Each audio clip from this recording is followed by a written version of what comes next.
Hi guys. So I tried that countdown thing. I don't really know how it works, so I don't think I did it correctly. So I have to practice that. But I figure I can practice with you guys because you are my peeps.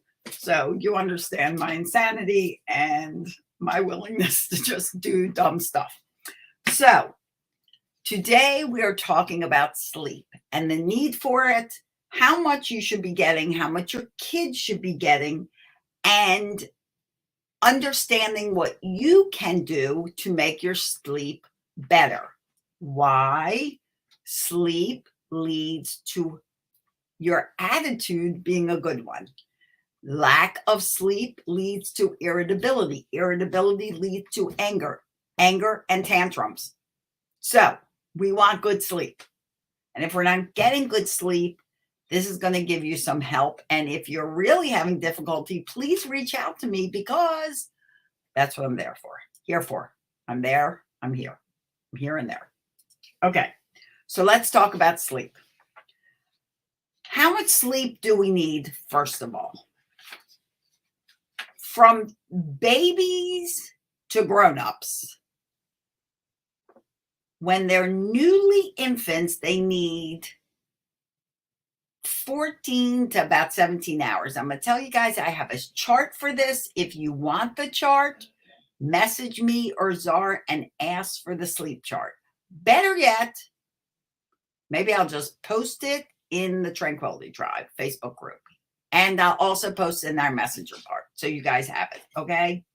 Because on the chart, and I'll just show you this chart, you'll see on my chart, we have recommended hours a day and we have acceptable hours. Why do I do that? Because so often people are like, okay, well, my child should be sleeping 14 hours a day and they're only sleeping 10. Is that a problem? Because we take things for fact. And the fact is we're all different. We're all human. We're all different. We develop at different stages. We sleep at different stages. For instance, my daughter, Lauren, when she was born, she was like the perfect baby.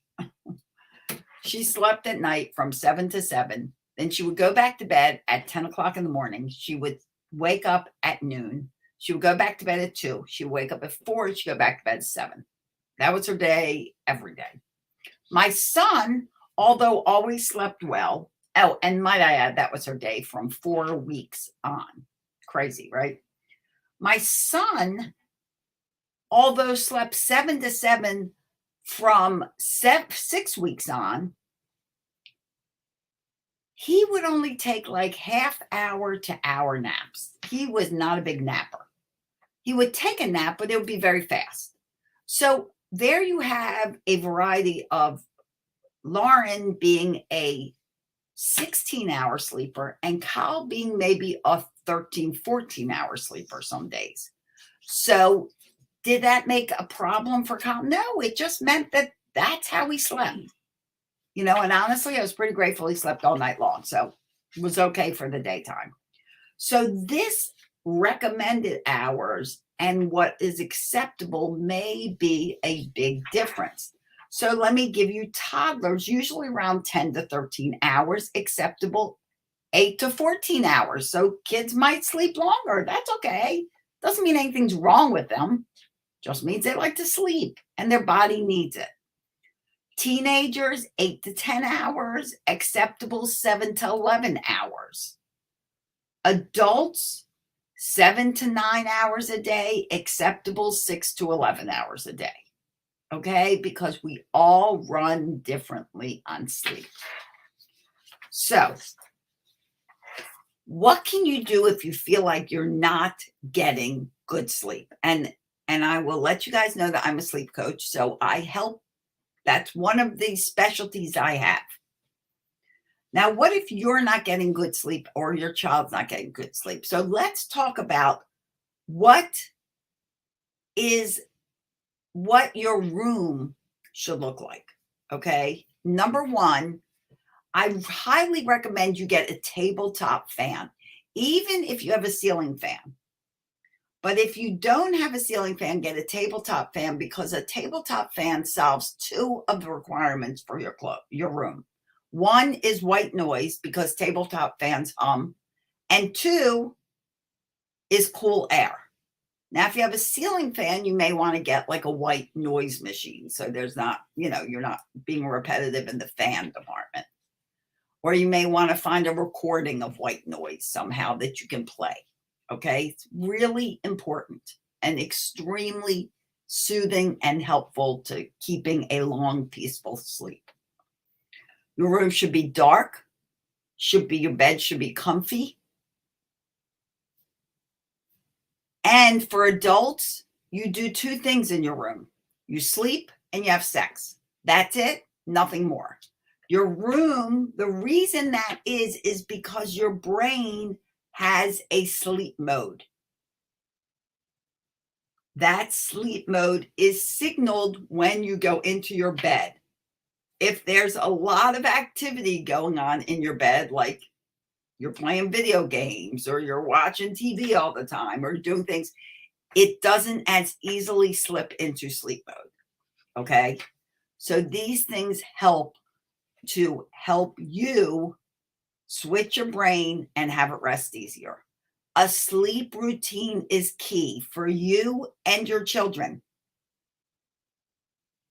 There again, putting you and your brain and your child's brain in sleep mode. It should start an hour before bed, and it should be consistent every night before bed. Okay? Your bedtime and your wake up time should be consistent. Even on weekends, you can vary by an hour, but don't be the type of parent that is like, well, it's summertime, so you can go to bed whenever you want. You wake up whenever you want. Let me tell you, when you get them back into school mode, it's going to be crazy hard. So their bedtime over the summer should not differ a whole lot from their bedtime over the school year.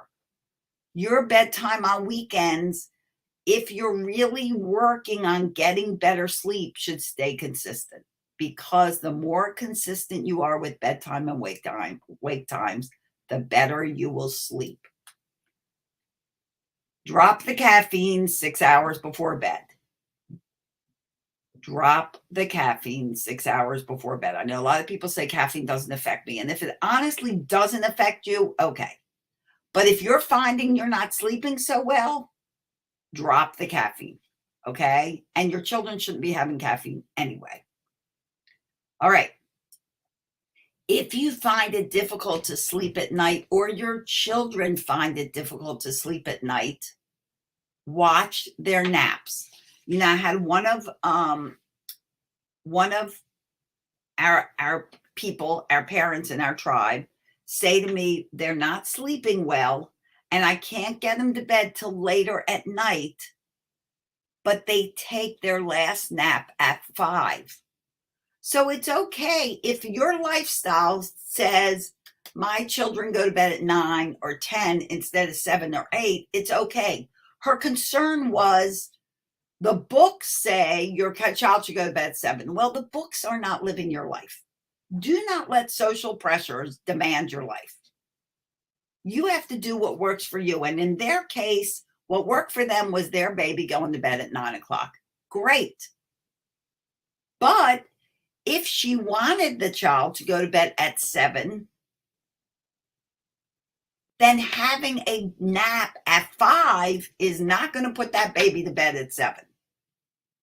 So if that was the case, she would have had to back up that nap time. However, she told me that 9 really works well for them. Well, then 9 it is. Just because some random human somewhere says, no, your child should be going to bed at 7, that doesn't mean your child has to go to bed at 7. You have to do what works for you. Now, that doesn't mean you just let them go to bed at any time and they're irritable and they're cranky and you guys have yelling fights all the time. Doesn't mean that. Okay. Electronics off an hour before bedtime. All right. So nothing, basically no backlit devices. So I don't know why I'm looking for my phone that's not here. You know what a phone looks like. The difference between phones, tablets, even laptops, and TVs. Here's the difference. A phone or a tablet is normally in your face. Okay, it's normally like right here. So it's electrifying your brain. A TV is away.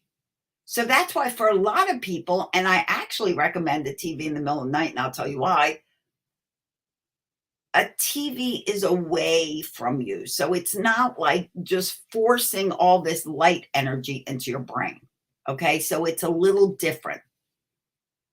I highly recommend no up on your face screens any closer to bedtime than an hour. Okay, so at an hour, those close up screens end. All right, because they make a party in your brain. We don't want to party, we want to go to sleep. Okay.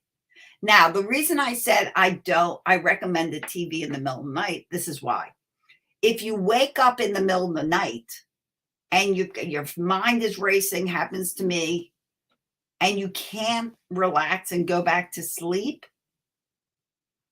then at that time, if you have a favorite movie or a favorite show that you have watched over and over and over again, like you memorized it, like the movie My Cousin Vinny, my husband and I could probably recite the entire dialogue from beginning to end. If you have a movie like that, turn that movie on, listen to it. Because a movie that you know so well or a show you know so well, you can hear the dialogue. You don't have to watch it to know what's going on. Close your eyes and it will distract your brain and you'll fall asleep. It has to be a movie or show you know well. It cannot be like, this does not work for something new where you're like watching it to know what's going on next. Has to be something you know really well. Okay. Now, with that said, I highly recommend you do a brain dump before bed. That means everything that's in your head, write it down on a piece of paper. Okay. Put it on the schedule for tomorrow. If you're like, oh, I forgot, I have a dentist appointment. Do I have something in the way of that? Write it down. Check your schedule. Get those things out of your brain before you fall asleep so that you don't wake up in the middle of the night worrying about it. But if you do wake up in the middle of the night worrying about it, make sure there's a pad and a pen near your bed. And if you wake up thinking about something, you write it down. Once it's out of your brain will stop focusing on it. Okay? All right. Excuse me. Reading books, listening to books, that will all help you settle down before bed and help your children. Soft music helps your children. I really encourage for your children that you read books together before bed. That is a great bonding time and a perfect activity to do before bed to settle everybody down and calm things. And it's a great way to get more reading into your family. Okay. Make sure your days and your children's days are filled with exercise and active fun. Because if you're not tired, you're not going to fall asleep so easy. Make sure you tire them out so that they feel ready to go to sleep. They're tired. Make sure you have an active day. Activity helps you sleep. Eat well, good food in, good energy out. Not tons of sugars that are just going to energize you, not sodas, things like that. If you need something before bed, there's a lot of foods you can eat before bed that are good. For example, and some people need a before bed snack. They sleep better when their stomach's a little more full. Cereal and milk, not a high sugar cereal, is actually a good food to eat before bed. Warm milk, it is not a wives' tale. It does help you sleep. Warm milk helps you sleep. Now, would I give a child hot chocolate? No. Excuse me. Gosh, sorry about this, guys. Anyway, good meals, smart meals, healthy meals will help you rest your body more during the day and in the evening. Okay. I think I've covered about everything. Maybe. Hold on. Maybe not. Nope. I missed some. Okay.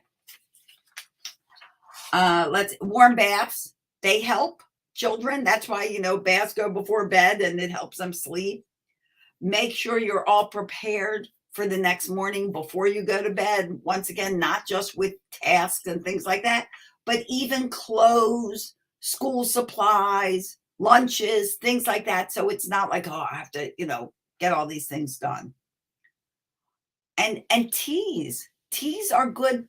Children can drink herbal teas as long as they're not caffeinated. Not all herbal teas are decaf. Green tea has caffeine. So you have to make sure whatever you're drinking is a decaffeinated tea. Okay, and make sure you have some evening stretches to once again exercise your body, stretch out, relax, yoga, meditation, all kinds of things. I have a great relaxation meditation for kids that you can do. If it's not in the files of this group, it's in the files of the Pumped Up Parenting group. If you'd like it sent to you, just send me or Zara a message. Okay, guys, so that's ways you can get more sleep and better sleep. And I'll tell you, there are 4 cycles of sleep. And if you're entering all the stages and you get to where you're dreaming, that's your deepest sleep. So if you're having dreams, you're sleeping deep. Okay, guys, take this, put it into action, help you sleep so you have a happier day, help your children sleep so they have a happier day. All right, if you need me, reach out to me. This Thursday, 8 p.m. Eastern Time, another Q&A. And this month's masterclass is on bullying. Be sure to be there. It's the last Thursday of the month at 8 p.m., a very important masterclass. And don't forget, I want to remind you also that we're on Instagram under @Tranquility Tribe. So those weekly posts I post are also on Instagram, and these are going on YouTube. So if you're not always here on Facebook, you catch the videos on YouTube and Instagram posts as well. Also, so you know, the app, I'm hoping will be ready for you in about another month and everything will be on the app. Okay, you guys have a great day, a happy Monday. Be intentional with your parenting, with your life. And as always, I wish you days filled with peace, love, tons of laughter. Really is the best medicine. And I'll see you here next time in the Tranquility Tribe and Pumped Up Parenting and around the web. Bye-bye, everyone.